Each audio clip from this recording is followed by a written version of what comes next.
السلام علیکم ورحمۃ اللہ وبرکاتہ۔ الحمد للہ رب العالمین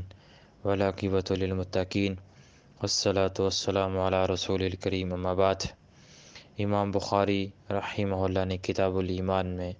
باب قائم کیا، باب الصلاۃ من الایمان، نماز ایمان کا جز ہے۔ وقول اللہ تعالی وما کان اللہ لیضیع ایمانکم، یعنی صلاتکم عند البیت۔ اللہ تعالیٰ نے کے فرمان کا جو مفہوم ہے کہ اللہ ایمان کو ضائع کرنے والا نہیں ہے، تو امام بخاری کہتے ہیں یعنی صلاتکم عند البیت، یعنی کہ گھر کے پاس آپ کی نمازیں جو ادا کی گئی ہیں اللہ ان کو ضائع نہیں کرے گا۔ اور برا بن عازب رضی اللہ تعالی عنہ روایت کے راوی ہیں، وہ اللہ کے نبی کی یہ تفصیلی روایت کو بیان کر رہے ہیں۔ اب اس سے قبل جو 3 ابواب ذکر ہوئے ان میں 3 اوقات، باب الدین ایسر جو ہے اس میں نبی کریم صلی اللہ علیہ وسلم کے فرمان کو امام بخاری نے جب نقل کیا تو اس میں 3 ابواب کو ذکر کیا تھا، بلکہ 3 اوقات کو ذکر کیا تھا نماز کی ادائیگی کے لیے۔ اب چونکہ نماز ایک افضل عمل ہے اور اسلام کا بنیادی اور جو ہے وہ دوسرا اہم رکن ہے، تو اس کے فضائل بہت ہیں اور یہ کسی حالت میں مسلم کو معاف نہیں ہے اور اسی کی سزا اور وعید بہت سخت ہے۔ تو چونکہ یہ ایک اہم مسئلہ، اہم رکن تھا، تو اس لیے امام بخاری رحمہ اللہ نے یہ نماز کا جو باب ہے اس کو ان اوقات کے متصل با ذکر کیا۔ اس کی دوسری وجہ بھی یہ ہے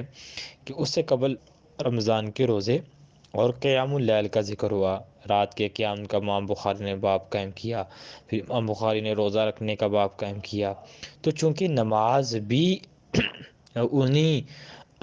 اندر شامل ہے، قیام جو ہے وہ نماز ہی ہے، اور روزہ چونکہ نماز کے بغیر نہیں ہے، تو یہ چیزیں ملتی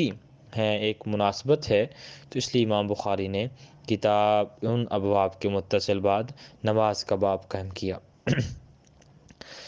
اب اس کا مطلب یہ ہے کہ الصلاۃ شعبۃ من شعب الایمان، کہ یہ جو نماز ہے یہ ایمان کی شاخوں میں سے ایک شاخ ہے۔ جیسے کہ ہم نے شروع میں سے یہ بات ذکر کر رہے ہیں کہ ایمان کی شاخیں ہیں، اس میں سے ایک شاخ جیسا کہ حیا ذکر ہوا، مطلب اور بھی چیزیں اس کو امام بخاری نے بالترتیب ذکر کیا، اس میں سے ایک نماز بھی ہے، تو نماز بھی ایمان کا حصہ ہے۔ یعنی کہ اگر یہ نماز کے اوپر عمل انسان پیرا نہیں ہے تو یہ ایمان انکمپلیٹ ہے اس مسلمان کا۔ تو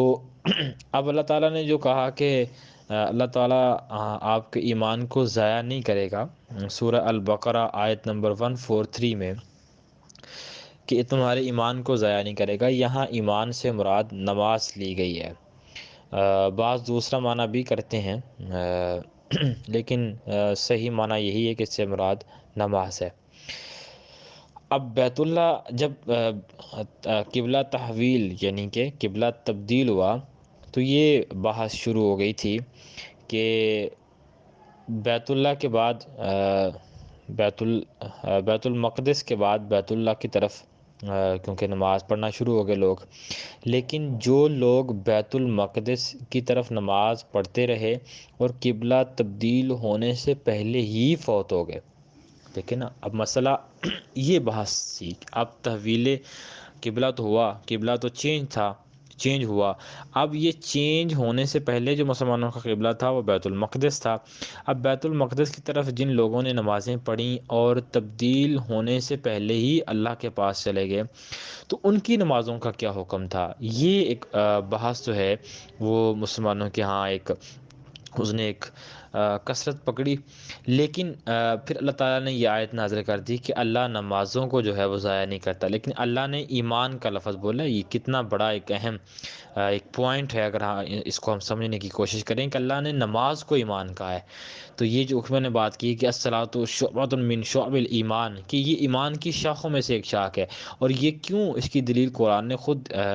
بیان کر دی کہ اللہ تعالیٰ ایمان کو ضائع نہیں کرے گا، مطلب مینس کہ اللہ تعالیٰ نماز جو ہے اس کو ضائع نہیں کرے گا اگر اللہ نے بندے نے اللہ کے لیے نماز پڑی ہوگی۔ تو یہ ایک جو مسلمانوں کے ہاں ایک بحث نے زور پکڑا، تو اس کے بعد اللہ تعالیٰ نے یہ آیت نازل کر دی کہ اللہ جن لوگوں نے بیت المقدس کے پاس نمازیں پڑھی ہیں، اللہ ان کی نمازوں کو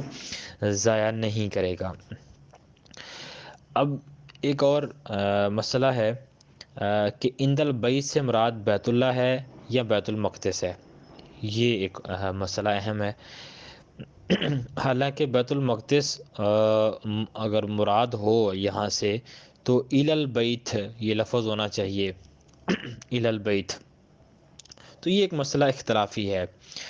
مسئلہ چونکہ اختلافی ہے۔ مکہ مکرمہ میں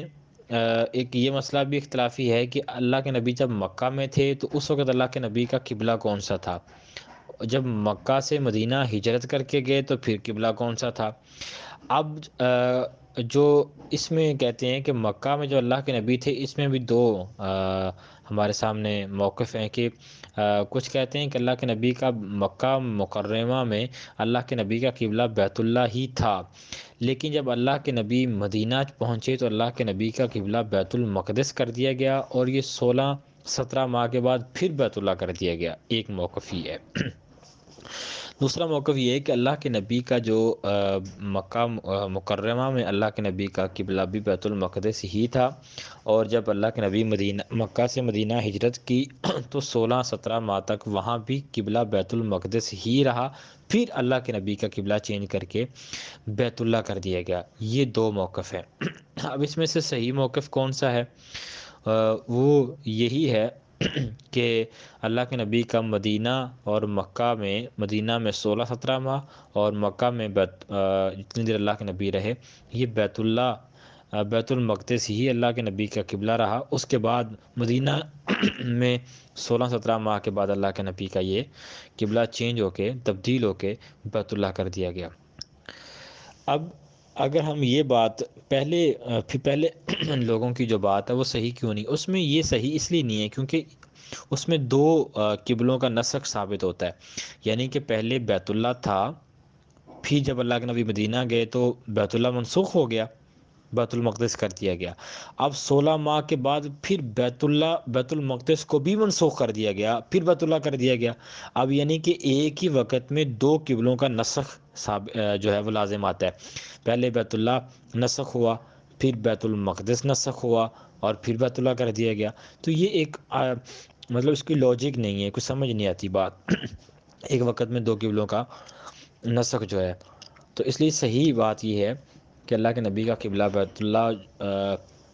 16-17 ماہ کے بعد ہی ہوا تھا۔ اب اس میں ایک بات یہ ہے کہ جب ایک یہ موقف بھی، یہ بات بھی ہمارے ہاں ایک بحث پکڑتی ہے کہ جب اللہ کے نبی بیت اللہ کے پاس ہوتے تھے یعنی کہ مکہ میں، تو اب پھر اللہ کے نبی کس طرف منہ کر کے نماز پڑھتے تھے؟ یہ ایک اہم پوائنٹ ہے جو مسلمانوں کے ہاں اس نے بھی ایک تاریخ میں بات ملتی ہے کہ بیت اللہ میں ہوتے ہوئے اللہ کے نبی کس طرف منہ کر کے نماز پڑھتے تھے بیت اللہ کے پاس۔ تو اس میں بھی دو موقف ہیں۔ اس میں بعض کہتے ہیں کہ اللہ کے نبی جب بیت اللہ کے قریب ہوتے تھے تو بیت اللہ کی طرف ہی منہ کرتے تھے، اور جب اللہ کے نبی بیت اللہ سے تھوڑا دور ہوتے تھے تو وہ پھر بیت المقدس کی طرف منہ کر کے نماز پڑھتے تھے۔ اور دوسرا موقف یہ ہے کہ اللہ کے نبی مکہ میں ہر جگہ بیت المقدس ہی کی طرف منہ کر کے نماز پڑھتے تھے، یہ دوسرا موقف ہے۔ اور تیسرا بھی اس میں ایک موقع سامنے آتا ہے، وہ یہ کہتے ہیں کہ اللہ کے نبی جب مکہ میں تھے تو وہ اللہ کے نبی اس طرح نماز پڑھتے تھے کہ دونوں قبلے سامنے آ جائیں، بیت المقدس بھی اور بیت اللہ بھی۔ تو مکہ میں تو یہ بات ممکن تھی، لیکن چونکہ مدینہ میں یہ بات ممکن نہیں تھی۔ اس کی وجہ یہ ہے کہ دونوں قبلے مدینہ میں جا کے شمالاً جنوباً، یعنی کہ ایک شمال ایک جنوب ہو جاتا ہے، تو اس صورت میں پھر ایک ہی قبلے کو بنایا جانا ممکن تھا، ایک وقت میں دو قبلوں کی طرف منہ کر کے نماز پڑھنا ممکن ہی نہیں تھا۔ تو لہٰذا یہ بات بھی صحیح ہے۔ بعض کہتے ہیں کہ جیسے کہ کچھ علماء نے یہ کہا ہے کہ اس کی میں بات کر دوں کہ صحیح یہ تھا کہ اللہ کے نبی مدینہ مکہ میں بیت المقدس کی طرف ہی نماز پڑھتے تھے، یہ صحیح موقف ہے۔ اب بعض کہتے ہیں کہ جب اللہ کے نبی مکہ کے جو لوگ تھے ان کو ڈیوائیڈ کیا ہوا تھا، یعنی کہ جو بالکل مکہ بیت اللہ کے قریب قریب تھے وہ تو بیت اللہ کی طرف پڑھتے تھے، اور جو بیت اللہ کے قریب نہیں تھے وہ جو شہر بنے ہوئے تھے، یعنی کہ ساتھ ساتھ بستیاں بنی ہوئی تھیں اور مکہ کے ساتھ ساتھ، اب ان کو اگر بیت اللہ قریب لگتا، بیت المقدس قریب لگتا تھا تو وہ بیت اللہ کی طرف، بیت المقدس کی طرف نماز پڑھتے تھے، تو یہ ایک بھی معنی کیا گیا، لیکن یہ بات صحیح نہیں ہے۔ اس کا مطلب یہ ہے کہ پھر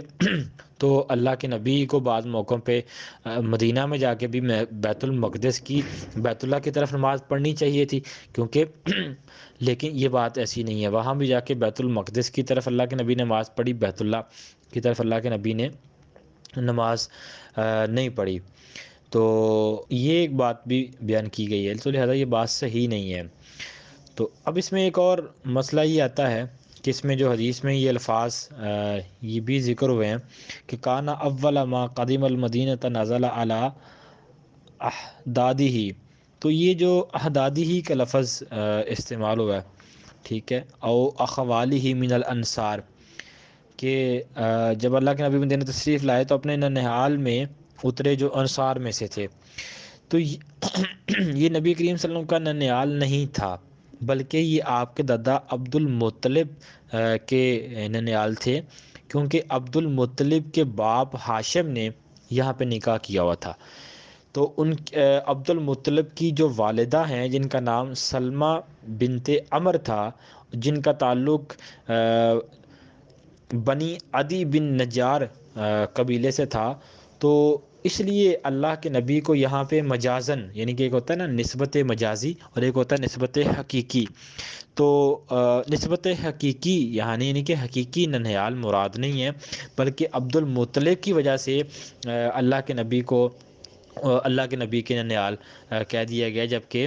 ایسی بات نہیں ہے، بلکہ یہ عبد المطلب کے ہی تھے، اللہ کے نبی کے ننھیال نہیں تھے۔ اب اس میں ایک اور بات بھی قابل وضاحت ہے، وہ یہ ہے کہ